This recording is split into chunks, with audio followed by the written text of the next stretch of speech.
Hey there, it's Melissa Brunetti, and welcome to the Mind Your Own Karma podcast.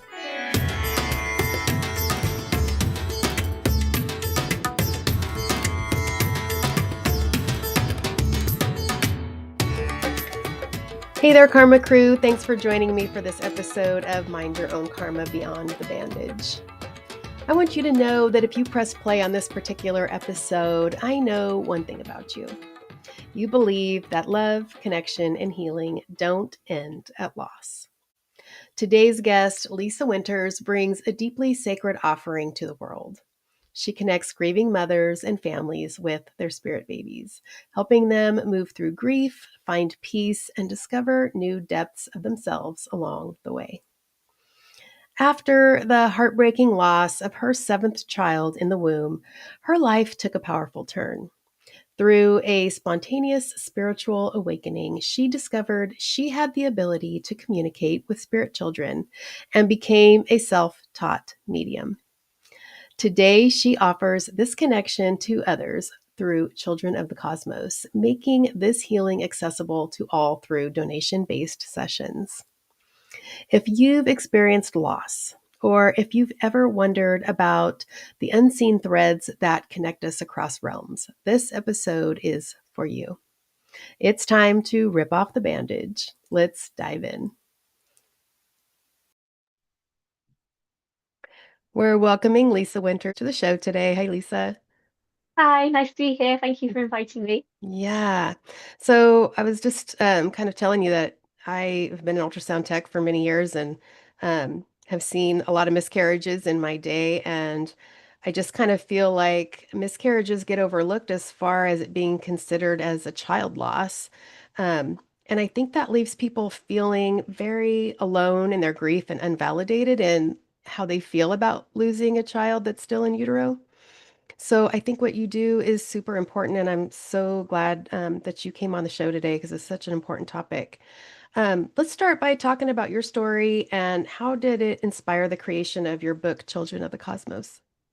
Okay.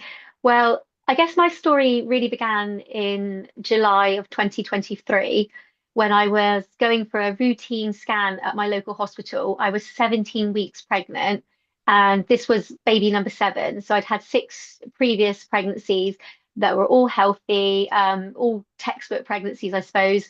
And the delivery was also healthy. And at the end, I walked out the hospital with a beautiful baby, and all was well. Um, and I had these niggly feelings ever since I fell pregnant with Aubrey, so the daughter that I've just lost. Right from the time that I took the test and I knew I was pregnant, I had these horrible sort of like gut-wrenching feelings, niggly feelings that things just weren't right. And I Mm, just put it down to the fact that I was an older mum because I would have been 38 then. So I was older mum. It was baby number seven. And I just kind of thought, you're just getting paranoid because, you are getting older and you had more children. So the risks become slightly greater. Um, so I kind of just trying to push all that aside for the 17 weeks, obviously, that I knew I was pregnant. I went to the 12-week scan and all was well. Baby was doing what she needed to do. We had all the appropriate checks at that time and all seemed well. So I left the hospital that day all happy and thinking, okay, so, this really was just sort of like my own sort of insecurities around this pregnancy. It was a couple weeks later, so in between the 12-week scan and the 17-week scan, that I had this dream. It was a really vivid dream, and it was a dream that I went in for my scan that I knew was coming, and I was lying there on the bed, and she was looking at her screen, and she just kept looking back at me, and it was this uneasy feeling, and then the dreaded words came out. I'm sorry, we can't find a heartbeat. And I just mm, remember waking from that dream thinking, oh, that's such a horrible dream. I really didn't need this at the time. I've already got my insecurities, I've already got my doubts. But again, because it was in a dream state, I just brushed it off. And then I carried about my business until the day of the scam. And I remember sitting in the little waiting area outside of the room that I was going to be called into. And as soon as that door opened, my heart dropped because there, standing at the entrance of the door, was the lady from my dream. So Mm, picture perfect of what she was in looked like in my dream. There she was. And I was like, I've got goosebumps actually now just telling you I about it. do too.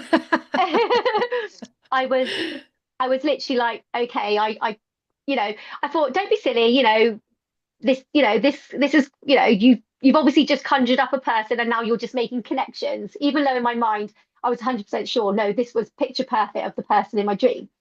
So I went in.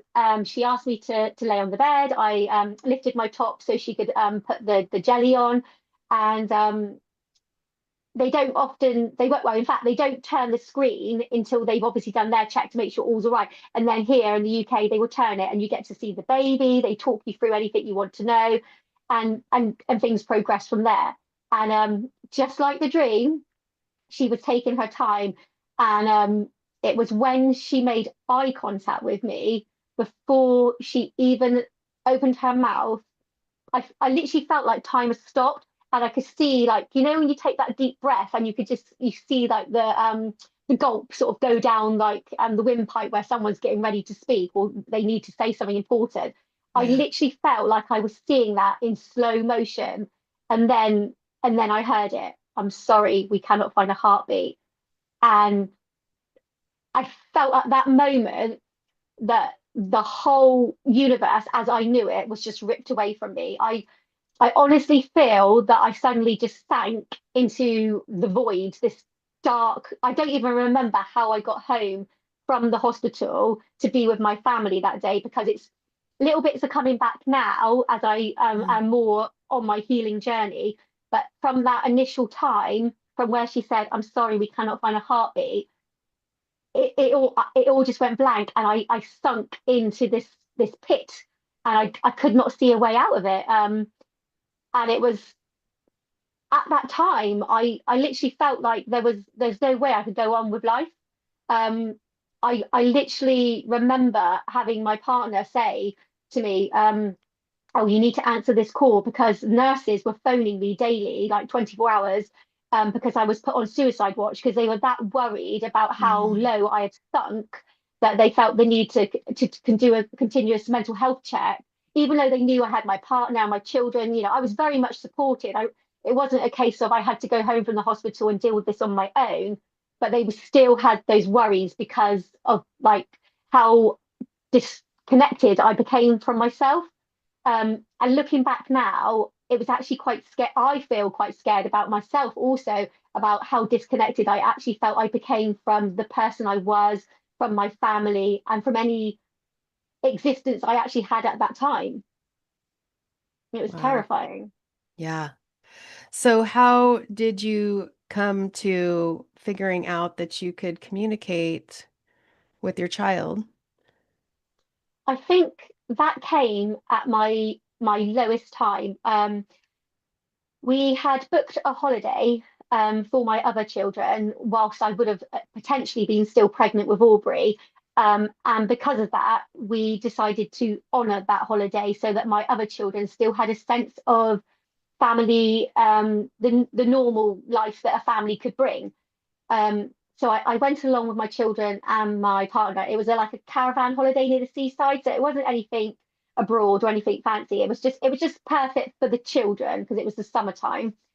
And my partner and I took the children down to, like, the clubhouse in the evening, where they do, like, all these children's stage shows and these characters come out and the children get to interact, a little bit of disco time. And I just remember sitting in that room, in that environment. And I literally just scanned the room, and I just ended up bursting into tears because it literally felt that every table, sorry, there was a lady or a family with a newborn baby or a Mm. baby. And it literally felt at that time the whole world was either pregnant or having a baby. And it felt like such an injustice that I had just lost my child. And yet the universe was almost flaunting all these women and these happy families with babies or still carrying their child. So he said, you go back to the caravan, you go and have some time, have a nice hot bath, do what you need to do. And he stayed with the children. And I remember as soon as I got into the caravan to the living room part, I just threw myself on the floor, and I was you know when you get to the point where you're crying, but it's more like an ugly cry. It's like you almost feel like your soul is leaving the body. It's like Yeah. one of those gut-wrenching cries that you just think the whole universe can hear that scream that you let out. And I was uncontrollably crying, and it was literally coming up to 8:15 in the evening, which is the time that I delivered Aubrey into the world. So she came Mm. in at 8:15, and obviously she was born in her water sac actually, and the midwife kindly broke the water sac, and then she put her in my hand, and she was no bigger at 17 weeks. She was like no bigger than the actual palm of my hand, but she was perfectly formed. You could see her little facial features, you could see her tiny little hands, her tiny little feet. She looked perfect, just absolutely miniature. Um, and I remember like it was coming close to 8:15, the time that obviously she came into the world. And I just was screaming this ugly, angry rage at the top of my voice. I'm not caring anybody else in the caravans could hear at this point. Just like, why did you do this to me? How could you be so cruel? I didn't even know who I was addressing at that point. I just remembered the anger and the rage. It was almost like I needed to let it out. And at that point, at dead on 8:15, I heard a thud hit the caravan window. And it was such a loud thud that it actually made me stop and look. And there at the window was a robin, and it was just pecking at the window. I've got pictures of it on my phone, and it's mentioned in my book because I felt like it was a really significant point that there I was at my lowest, and at the time that she was delivered into the world, this universal symbol of what most people recognize as a loved one in spirit, this beautiful robin obviously comes to the window. And I literally was able to come out of the caravan, stand at the window, and the robin was just still pecking at the window, didn't fly away, didn't flinch, just stood there in the pure silence of my presence and the presence of the robin. And it kind of like, I felt like a light bulb moment, one of those moments when it's just like, this is a sign. And then I said to myself, okay, if this is a sign, what's it telling me? And that was when I went into sort of like a mad frenzy of like trying to research like the spirit world, like why we get symbols, why we get significant events happen, why we get like signals like robins and feathers and so forth. And then by doing that, I kind of went on a journey of like, there are people out there who connect to spirit on a daily basis, and they strongly believe that they are connecting to the afterlife. And then I thought to myself, well, if these people can do it, what is so different between them and I? Because we're both, we're all flesh and blood. I also believe, obviously, that we're made up of a soul. So I do believe that we have an energetic body as well. So, based on that theory of my own, and obviously the research I was doing into mediums and how they work and how they develop and so forth, I kind of came to my own conclusion that if I'm no different from these people, then there's no reason why I can't connect to my daughter or connect to spirit myself. Mm.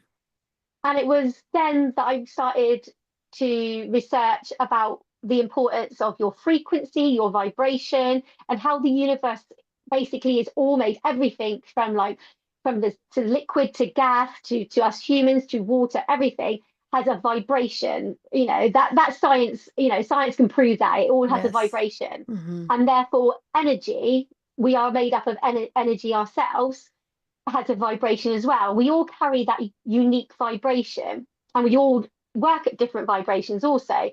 And it was that sort of got me going, well, if the universe is working at a vibration and I work at a vibration, and from what I've just read and learned is that spirit work at a vibration, then all I need to do is make sure I'm on the same vibration, the same Mm. frequency as to what spirit can then join me at, and then I will be able to make that connection.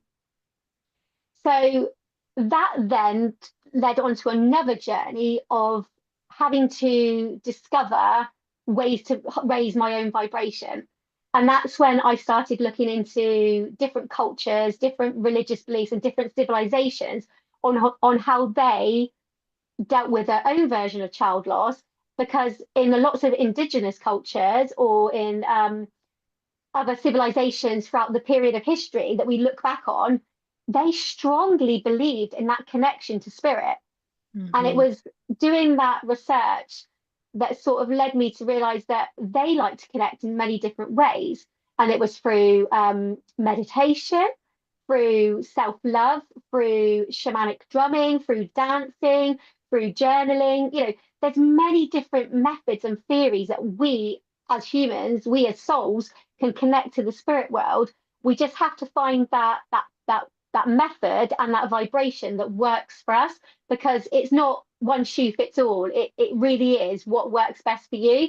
And I found that when I went into a meditative state, if I literally um, went somewhere quiet and was able to ground myself, so to take some deep breaths and to be at peace with my inner side, with my inner self, so find peace inside, my physical body was able to relax more. And through my meditations, I started noticing that I was receiving messages. First of all, it was more images, like flashes of images. Um, and then it was more, the images would sort of make a story.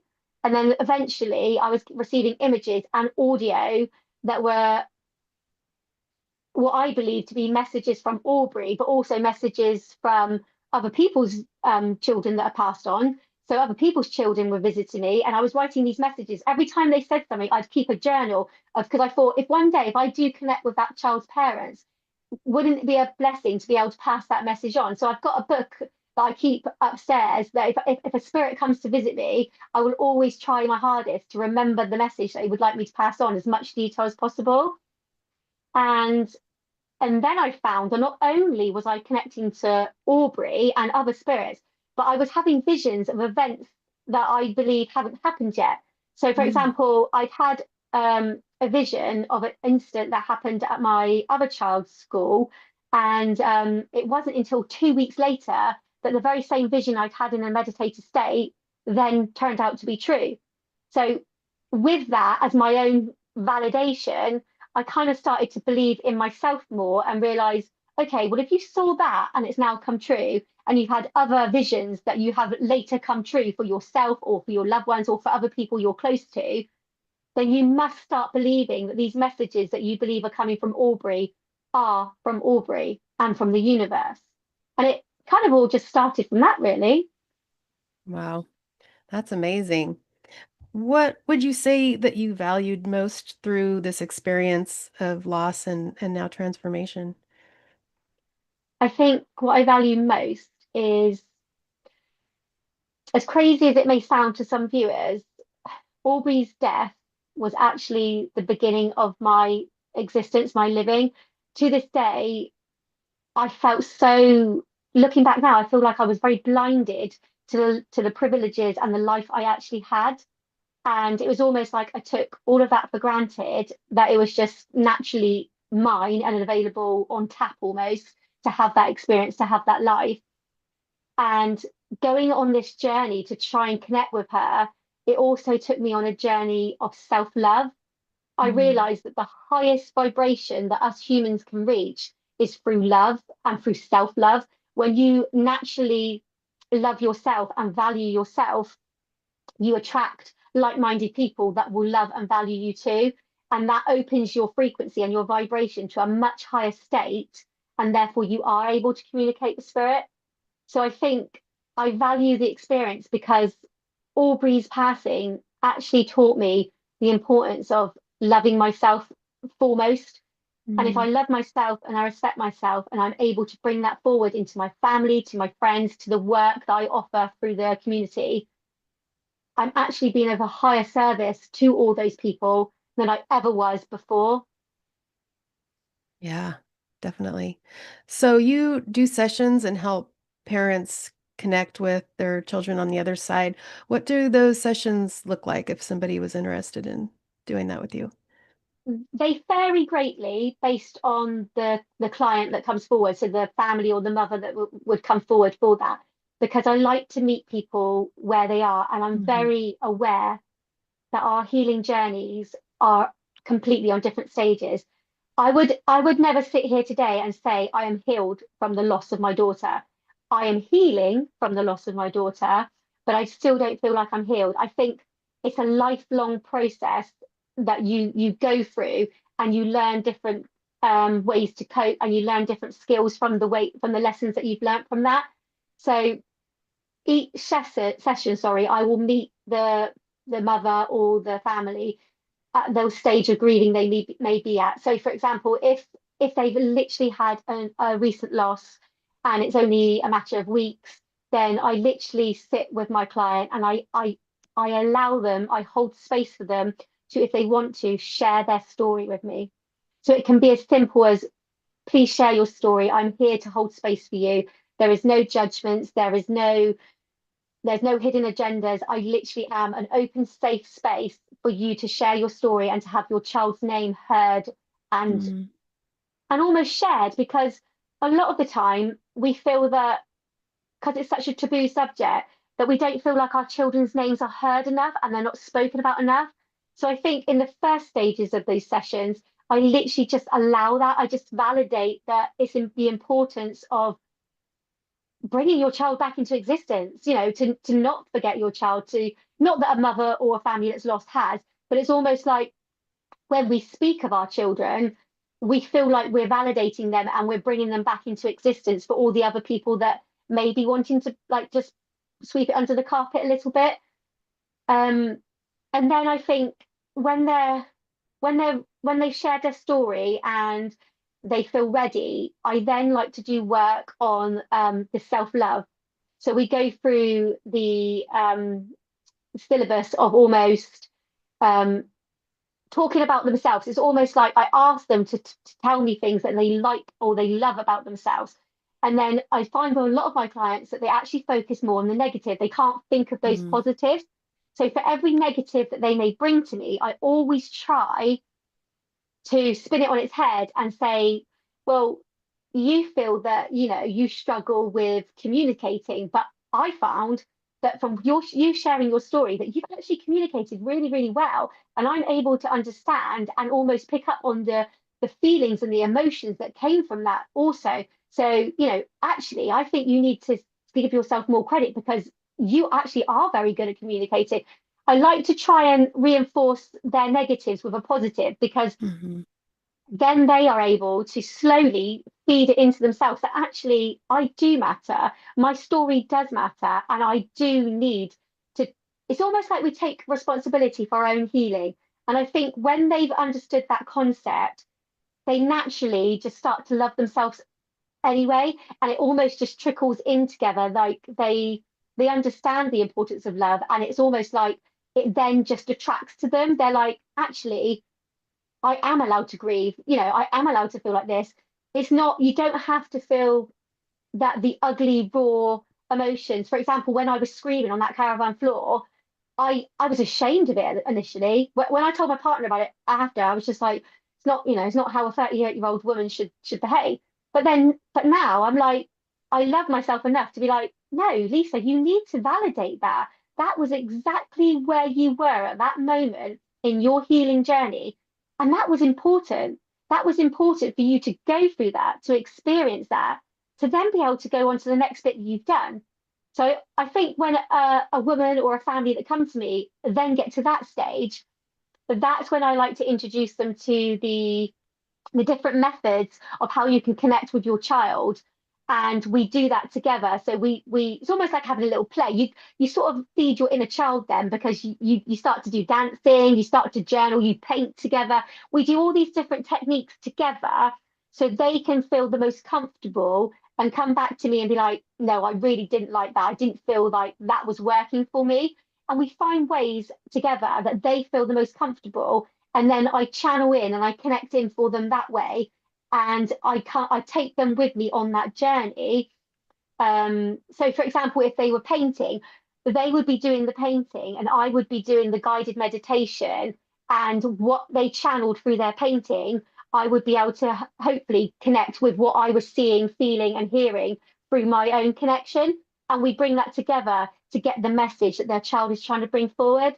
So it's really unique for each family, and it's really beautiful for each family because no families that I've looked after so far have ever been the same. And that's what's so special about it. It's their unique blueprint to how they connect with their child.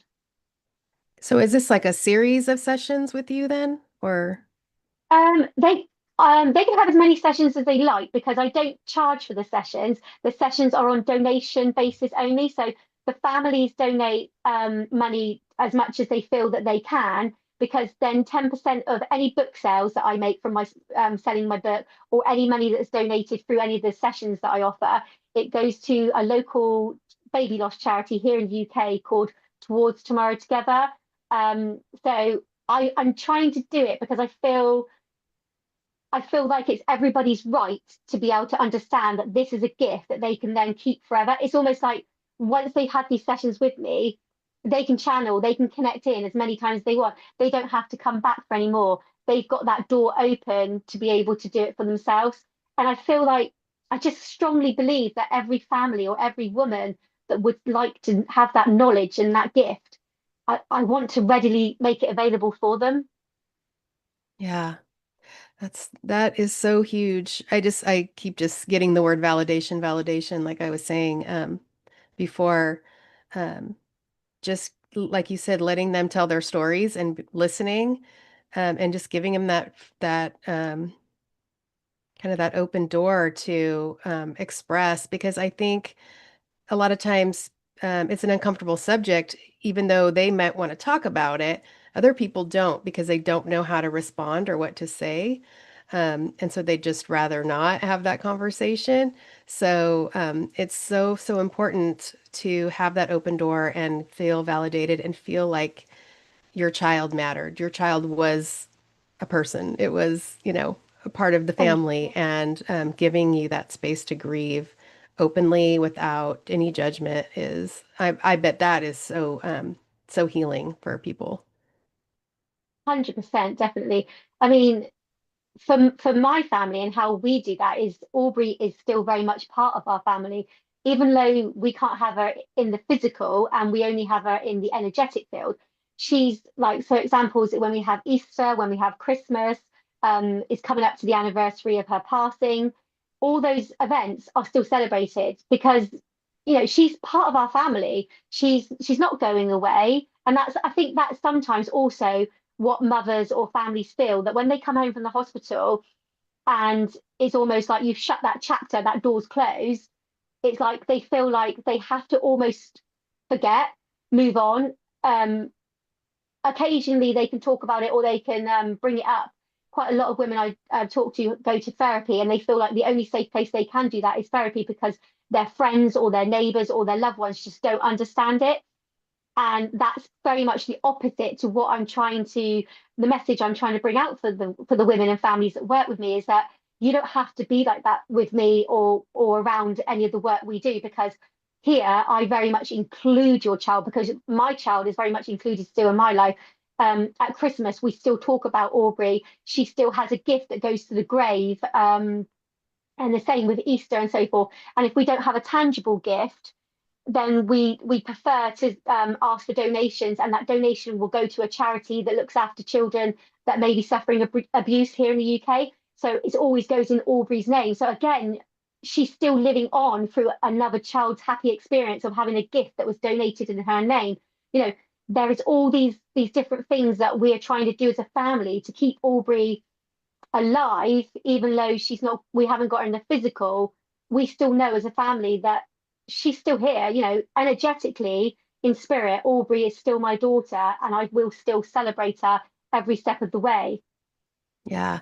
And you were talking about that self-love piece in your sessions as well. And how important is that? Because a lot of mothers in particular feel guilt that maybe they have done something. And so that self-love part must be huge in the healing process. Talk about that a little bit. 100%, definitely. I think you can't really truly begin to heal until, I don't want to say forgive yourself, because there's absolutely nothing to forgive, because no matter how we've lost our children, for example, if it's through miscarriage, if it's through stillbirth, if it's through having to terminate because your children were very poorly in the womb and you knew that they weren't going to have any life expectancy after you've given birth to them. So having to terminate because of medical issues, whatever the reason, is yes, you still sit, don't we? We all sit with those ugly, raw feelings. I remember feeling that my body had just failed me and I was disgusted with my body. I was, I neglected my body after for weeks, Mm. barely washing, barely brushing my teeth because I was just like looking at myself. I was utterly disgusted with the fact that my body that was carried six beautiful children and then failed for on the seventh. It's just like, how could I possibly love myself? How could I possibly find anything good about the physical body that had failed my daughter? But it was then in my darkest moments that I realized that if I wanted this connection with my child, even if my child was to have that connection in spirit, I knew that I couldn't stay in the state I was. I didn't at that precise moment know what state I needed to be in.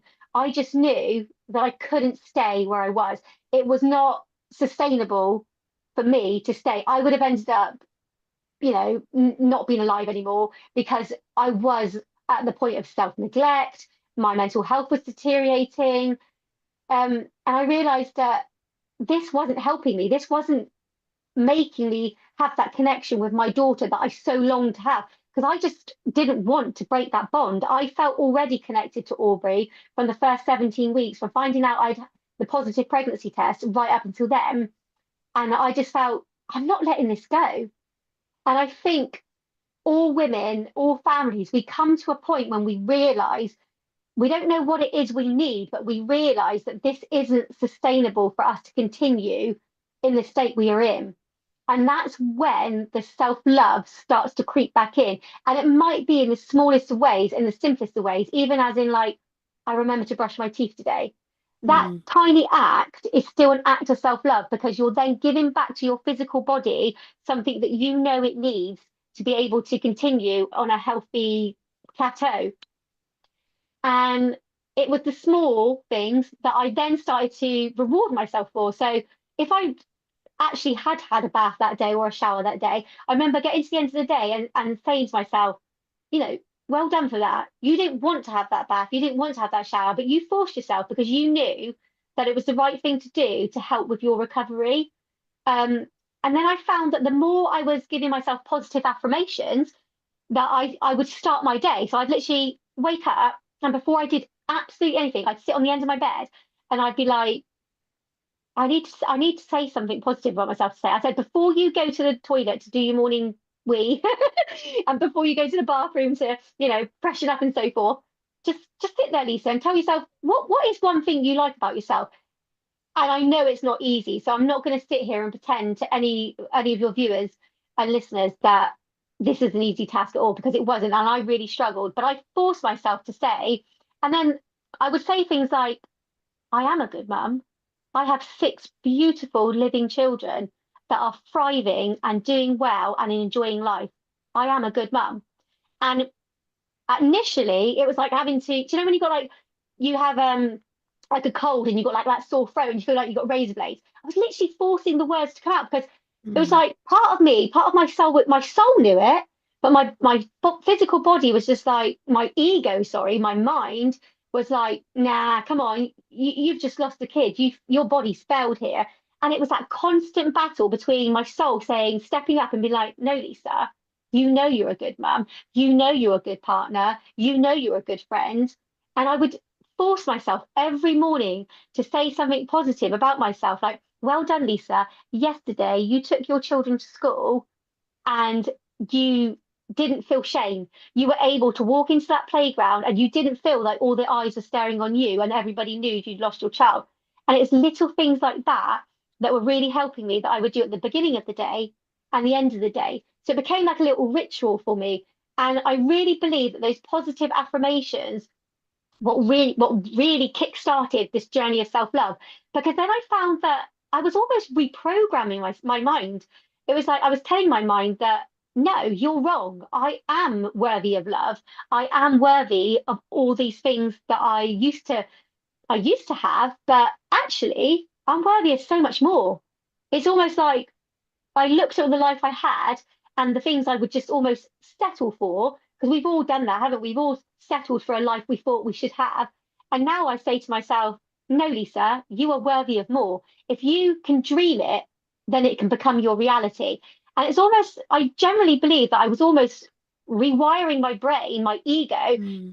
to almost say, take a step back, let the soul come up, let the heart speak. And it was almost like I was living from the heart rather than living from the mind. And that really opened the door to me deciding that you've got to look after yourself, Lisa. You've got to look after the physical body so your energetic body, your soul, can be free to do the things that you love, to do the things that you want, to enable you to connect with your daughter in spirit. And then I would find that I was wanting to exercise, I was wanting to eat better because I valued myself. I loved myself enough to be able to look after the physical, to allow my heart, to allow my soul to speak the universal language. It doesn't matter what culture, what religion, what civilizations that we've all grown up in, or generations that we've been taught from our families and so forth. But love is a universal language that we can all speak. The heart speaks, and everyone listens. It's you don't have to have the same language. An act of kindness that comes from the heart, we all understand. And it was almost like I was allowing my heart to become my dominant language. I speak English and I know a little bit of French from GCSE back in school, but it was almost like, no, Lisa, the heart is your dominant language. Allow it to speak. And if you need to, use your English after that. So, yeah, that was really the whole self love journey for me, to get me to as strong as where I am now. But I do believe that, as I said to you earlier, that I'm still healing. So I do believe there's potential for my own self-love journey to continue onto, higher levels of consciousness and higher levels of connecting with spirit and connecting with the body and connecting with the soul again. Yeah. Do you feel like this is like you finally found your purpose? I do. I finally feel like I found a place where I'm needed and that there is a need. It's almost like it's so easy for me. It's not easy for me to sit here and talk about it because obviously we're talking about such a wrenching situation for all these women and families. But it's almost like I feel comfortable to talk to women about my own issues, and I feel comfortable to allow women and family to communicate with me because it's almost like I just feel like I'm at my place in life where I am needed and I am wanted, and to be able to give back to the women what I have learned from my own journey just feels something completely more valuable than any other job that I've experienced, any other um, benefit that I may have got from life, from working or from gaining qualifications when I went to university and so forth like that. This just feels so much more. I feel like I get so much more back from it than I ever did from any of the other things that I've done up until today. Yeah, Yeah, I feel like when we go through things like that, helping other people through it is uh, so healing for us. Using our definitely. pain for good and helping other people get through it. It helps It's us, it like helps you them. Definitely. I think you alchemize your pain into power, don't you? It's Hmm. like every ounce of that pain that you've had, you are able to almost suck out the negativity from that. And you turn around and say, actually, those tears, those negative suicidal thoughts, they are now what sits in the pit and actually is my fire to continue to be like, no, I'm going to do something good is going to come from this. Aubrey's passing is actually going to help so many women and families to realize that they don't have to have a lost connection with their child anymore. And I think that that pain is actually now something so beautiful. And it's almost like at the time, I couldn't see that pain as anything but the pure ugliness that it really was, the infestation of despair. But now I realize that that pain was actually preparing me but be able to use that power, to use that knowledge to then go on and help all these women and families. Yeah. And that in itself is something beautiful, I think. Oh, yeah. What do you hope to achieve by sharing your story and your experiences with the grief and death and even the afterlife? I hope that my story is able to reach as many women and families that need it, and not just present women and families that have lost, but the ones that from the past. So Mm. even families that go back generations, like to our grandparents, who have had loss, because as we know, times were different back then, weren't they? And those women very much were told, go home, take some paracetamol, forget all about it, you know. And I think that that pain still sits with those women, still sits with those families, and we can turn that pain into something beautiful, which I like to call soul mastery. So it's almost like you look at the lessons that life is giving you, and you know, at the time. So if there's any women watching it that have just had loss, first of all, my deepest condolences to you. And at the time, you might not be ready to hear this, but I'm hoping that as your journey of grief and healing progresses, that you too will come to an understanding that the lessons that we are given, so the lesson I was given of having to lose my daughter, has actually enabled me to see my life and perspective of my life and the meaning to that in a totally different capacity. As in the sense that I see that lesson and I see that from that pain and from that despair, I've actually become quite resilient. And I've actually been able to reach out to other women. So I've learned to use my voice more. And I never, you know, I was quite shy before. Whereas now that I'm trying to get my message out, I'm actually reaching out and I'm coming on podcasts.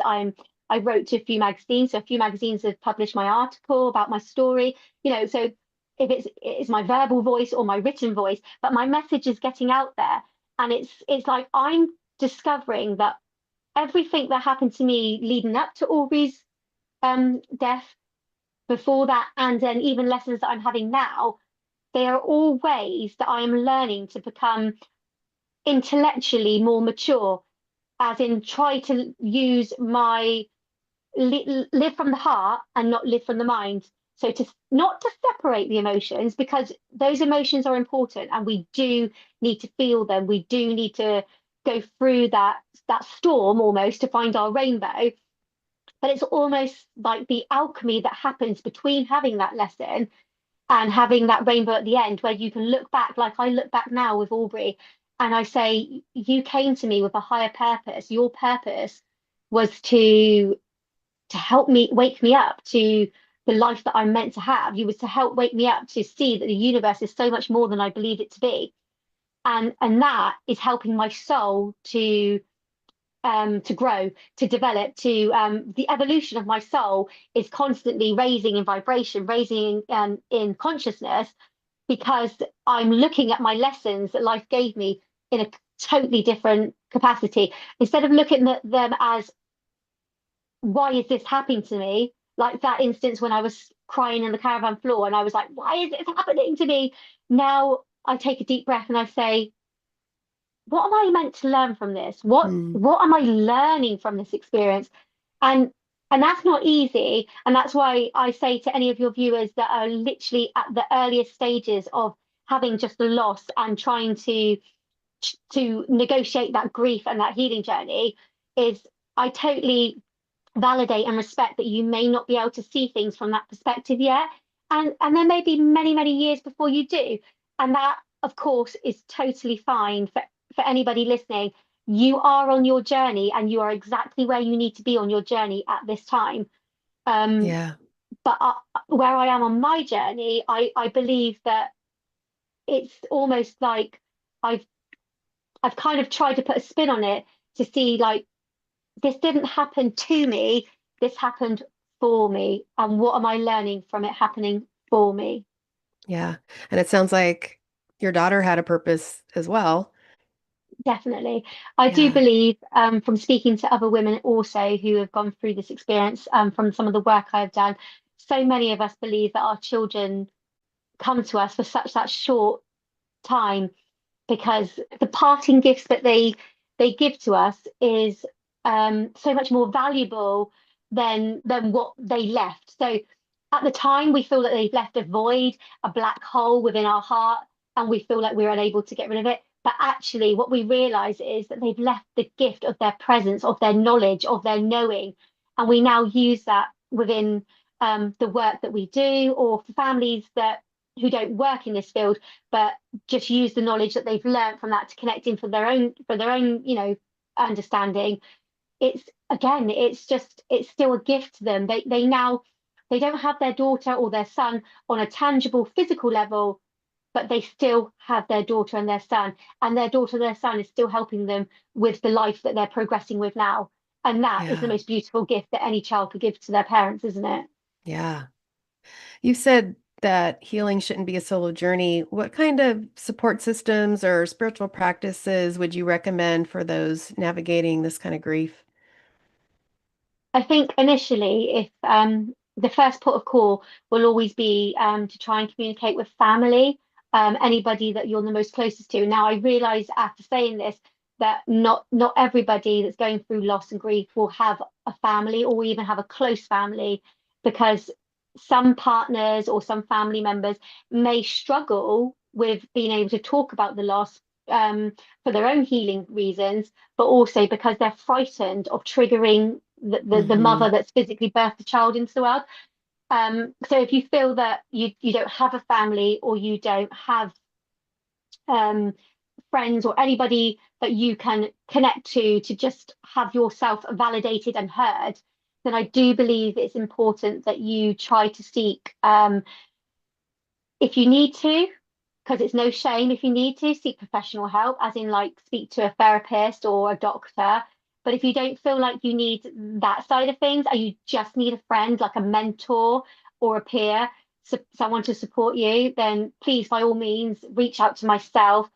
If you can't reach out to myself, then there are so many beautiful charities all over the world. I've looked into quite a few. There's many charities here in England or in the United States that do offer support, even if it's just a phone call. I've had it where I've had to send a text message with saying, I don't know what to do. I'm really struggling. Can somebody please talk to me? And Mm. within 20, I know it's not immediate, but within 24 hours, I've had a phone call back, and I was able to sit with another mentor, and they just listen to you and they speak to you. So when we're going through that journey, it's very important to realize that you're not having to go through it on your own. And if you want to go through it on your own, of course, again, totally acceptable. That is your journey. This is your stages. You must do what feels right for you. But the reason I started writing my book and I started to offer mentorship was because I wanted to close that void, that gap between people that had absolutely no one. And I wanted to be that friend at the end of the phone or the end of the computer, the email, whichever way they reached out, to say that you are heard, I see you, I hear you, and I validate you. No matter what you're Mm. feeling, don't be frightened to tell me, that you, I mean, this is a very common one, and I'll share it with everybody. But a very common one is that we get jealous when we see other people with their newborn babies.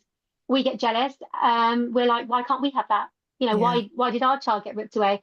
And so many people sit with that jealousy, and they're like, I can't tell my partner that I'm jealous. I can't tell my partner that, I can't tell my family, my friends. They think that I'm selfish, that I'm, all these horrible emotions that we associate with jealousy. But I'm here to tell you that no, that jealousy is valid. That jealousy is part of where you need to be to get through to the next part of your healing. So never ever feel that any of the feelings or emotions that you're experiencing at that time are not important, because they are important. And it's okay. That's the main thing. It's okay to be at that stage. And also, I think it's important for people to realize that you might be really, really low one day, and then the next day you might feel, I'm doing really good today. I'm coping. I'm good. Am I healing? Am I progressing?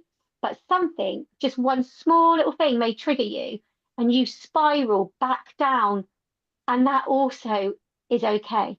I still get triggered. I still get moments where the pinch is like, it takes your breath away. It's just like, oh, yeah, I really would have loved my daughter to be sat here right now with all these other beautiful children at a baby group. When I take my other children to pantomimes and so forth, and I see other families with little babies and stuff, I still get triggered. I still get that pinch. I'm like, oh, Aubrey, I wish you were sat on my lap too, just enjoying this as a family.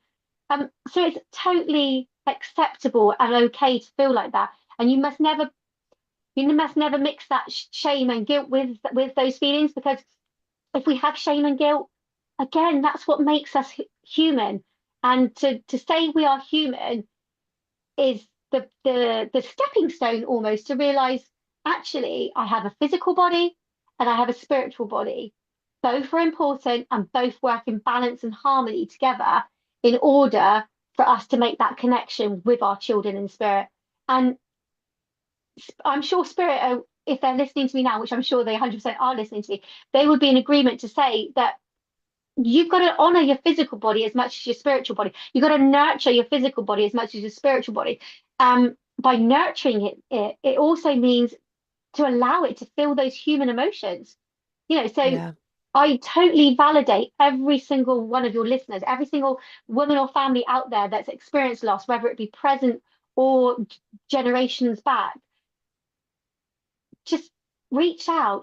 Don't sit there and feel like, you know so if there's, for example, like my grandmother and so forth, she's in the spirit world now, but if my grandma, which I do know had a loss, if she was still here and she was still feeling, the effects of that loss, because that's the funny thing about loss, isn't it, in grief, is it creeps back in. It's this little gremlin on our shoulders almost. It's just like, you think you're doing well, but when you get those triggers, it creeps back into your psyche, and you're like, you don't always know why you feel the way you feel or you act the way you act. But when you're able to sit with it and to acknowledge it and to label it, that's when you realize that that's totally fine.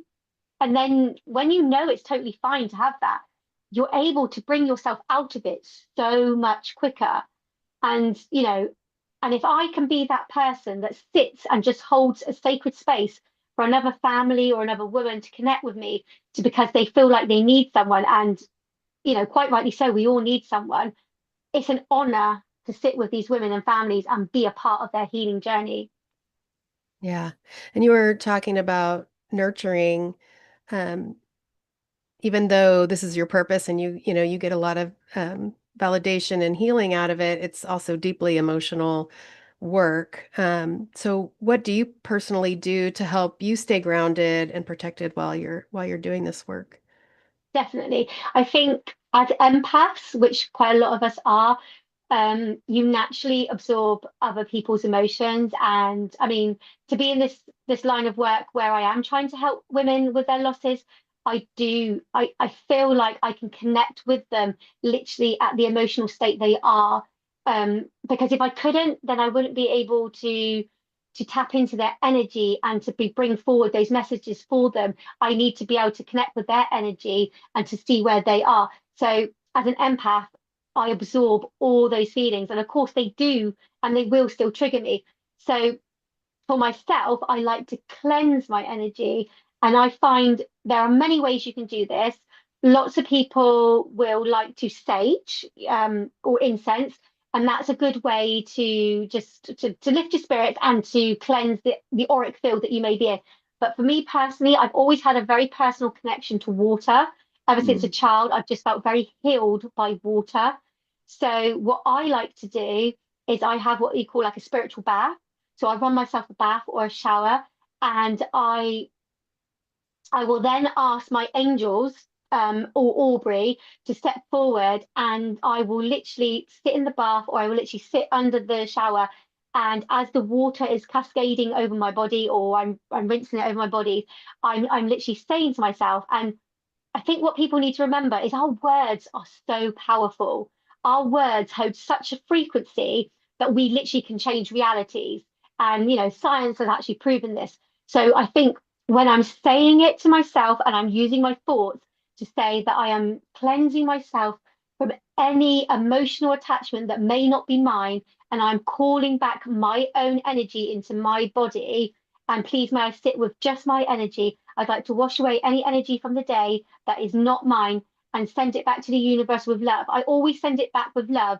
I never send it back to the people it came from, because part of my job is actually to help them exchange that energy, to take that energy so that they can find peace, even if it's for a Mm. short temporary time while they're working with me. So I don't send the energy back. I literally transmute it back to the universe, and I send it back to love so that it can be, you know, transmuted back to whatever it needs to be, and the universe will use it as it needs to be. But then I'm cleansed, and also the people I've worked with have been able to rid that energy, to rid that, to, they've exchanged it with myself so that they've got a little bit of peace and tranquility, even if it is just for that momentarily time they're having a session with me. But it's very important, if that you do any work where you are working with other people's energies, that you cleanse yourself and you sit grounded in your own energy, because that's your power. Your own energy is your power, and we all have that power.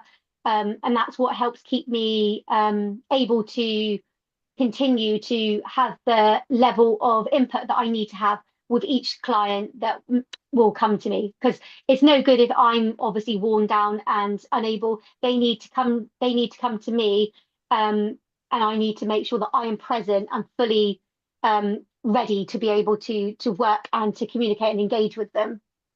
That is so important as a clinician of any kind. I do that too in my work in the somatic therapy. I have to do exactly what you were saying. But I love what you were saying about transmuting it back to the universe. I never thought of it that way. So that's pretty awesome. I think I'm going to add that in there because that's super important. I had never thought about that before. For someone who may be grieving and unsure about the idea of this kind of spirit communication, what would you want them to know? I think first of all and foremost, I would like them to know that it's completely and utterly safe, because lots of people, it's almost like, again, spirituality and connecting with the afterlife is quite a taboo subject in itself also, isn't it? As well as child loss. And I think I would like people to know that this is perfectly safe, and this is also something that you have a birthright to. We all have this ability. It's almost like a little part of our brain. Our brains all work differently. They all work together in the same way, as in, like, we all learn to talk, we all learn to walk. There's certain things we can all do, isn't there, that we all do almost as accepted universally as, like, that is something a human can do. But then we all also have different gifts that we all branch off into and bring that into our work or into our creativity. Some people are talented with art, some people are musicians, some people go on to be doctors, brain surgeons, and they're all using their brain in different capacities, aren't they? But with spirituality, this is something that is always, it's not something new. It's something that is innate. It's something that, has always been there for every single human that is here right now, and it is safe for you to connect in.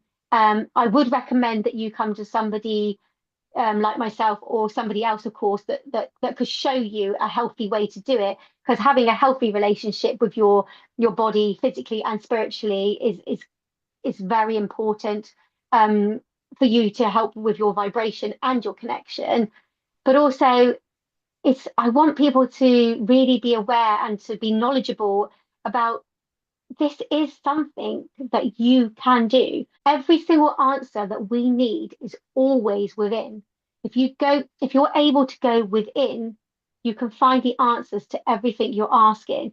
It's just being able to sit with that uncomfortable silence, because some people don't like silence. Yeah. Um, so if you can sit with that silence, to allow your soul, to allow your spiritual body to speak up so you can hear, you might not actually physically hear, because some people don't receive it that way. But if you receive it through clear vision, so you see things, or clear hearing, or you might receive it through your letter, your writing, your automatic writing. So if you like to write, then you just allow yourself to clear your mind and to sit with that pen and paper. The messages will come forward for you. Your spirit will talk to you about how ways that it can help you, ways that you need to go forward, messages from your child, sorry, in spirit, or through your art, or even through music. I've witnessed some amazing women who have been dancing. They do it through like a shamanic type of dance, and it's Mhm. almost like they go into a trance state, and they're doing this wonderful movement where their body is completely free. So it's almost like that somatic type of movements, isn't it? Where Mhm. we're transferring that energy. And they then sit down after, and they the reports of what they tell me that they've seen or they've experienced, it's undeniable. It's such a beautiful way that they have. Their connection is beautiful. I don't personally do a lot of dancing to connect in. I tend to do more of the meditation because I find that works best for me. But I find it absolutely amazing. So I really want your viewers and your listeners to understand that this isn't something you need to fear. And this is definitely something that you can achieve if you've got the right support. So if you're able to connect with myself or anybody else, you- this is achievable for you. This is achievable for absolutely anyone. You will find a way that works for you to connect with your child. Yeah. So if someone wants to get in contact with you, how would we find you? I have a website. It's called lisawinter.co.uk. Nice and simple. It has copies of my book. So if anybody, I mean, that's another beautiful way. If you're not ready to connect with me straight away, like you need time, then maybe you just like to like have a little read of my book because it's all in there about the ways I taught myself to communicate with my daughter. So there are techniques in it. It's the book's divided into three sections per chapter.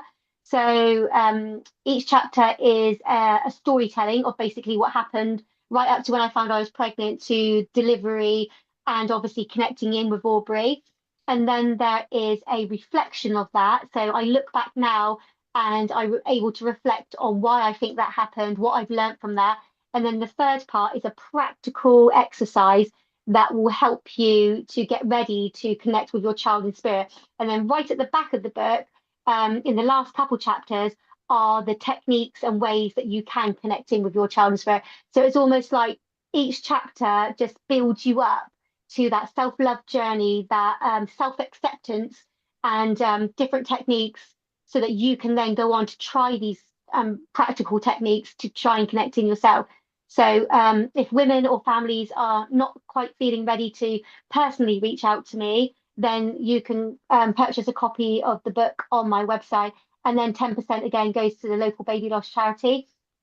If you're feeling ready and you'd like to connect with me, then I would love to hear from you. And there is a option on the website, a little drop down box where you can just pop me a message and I will get back to you and we can start communicating whichever way is best for you via the message box or exchanging emails or whatever social media platform that works for that person. And we just make a plan from there, really. We discuss what they would like from the sessions and we discuss how they would like to achieve that. And then I make a plan for them. And if they're happy with the plan, we go ahead and we start work. Yeah. Wow, that is so awesome. I can't tell you how important what you do is to probably so many people, and they probably don't even know that this is available to them. I can imagine that a lot of people going through this feel kind of isolated and maybe feel like people can't relate or understand their grief. So having somebody that's actually been through it as well as helping them achieve some communication with that child and helping them relieve some of that grief, but doing it with somebody that's actually been through it, that's really, really huge. So thank you so much for what you do. And I hope that anyone out there listening will get in touch with Lisa and start that healing process, that journey. I'm telling you, walking through it with somebody that's been through it, I think it kind of speeds up the healing process a bit because you feel that validation and you just feel kind of like that person understands what I'm saying. Then the non-judgmental part is so huge as well. So I just want to thank you for what you do. It's amazing, totally amazing. Thank you.